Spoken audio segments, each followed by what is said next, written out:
Hi friends, ఇక్కడ ఉన్న కోటి సామాన్లని ఇంట్లో నిర్మాణించడానికి పెట్టిన వస్తువులు ఇవన్నీ ఇక్కడ ఉండేటన్ని ట్రైల్స్ అవన్నీ ఉంటాయి. ఇక్కడ చూస్తే ఒక తిక్కు వాన పడేస్తుంది. వానలోనూ ఇది వచ్చిన పెద్ద లారీ మరి దానిపైన చెట్లేని ఉంది. చూడండి రోడ్డు పైన నీళ్ళు ఎట్లా ప్రవహిస్తున్నాయో. ఇంకా చూస్తే కనుక ఇక్కడ మనం ఈ సామాన్లను ఎత్తడానికి చెట్లేని ద్వారా ఉపయోగిస్తారు. ఆ సామాన్లు దీంట్లో సిమెంటు, ఒక దాంట్లో ఇటుక, ఇంకా ఈ సామాన్లన్నీ వైర్ల లాక్ ద్వారా పైకెత్తడం జరుగుతుంది. ఇక్కడ చూడండి, ఇంకా పైన చూస్తున్నారు మేఘాలు ఇవన్నీ చాలా ఫుల్ మోడం ఉంది. అయినా పర్వాలేదని అయితే వాళ్ళు పని చేసేస్తున్నారు, సింపుల్గా ఉంటుందని. అతను 2 రాడ్లు తీసి ఆ సిమెంట్ రాళ్ళలో లాక్ పక్కన పెట్టేసి ఆ వైర్లు కనెక్షన్ ఇచ్చేసి ఆ ద్వారా ఈ చెట్లను తీసుకోవడం జరుగుతుంది.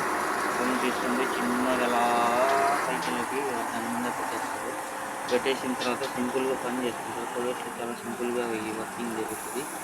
చాలా బాగుంది కదా, చూడండి. Okay, thank you. Like, subscribe.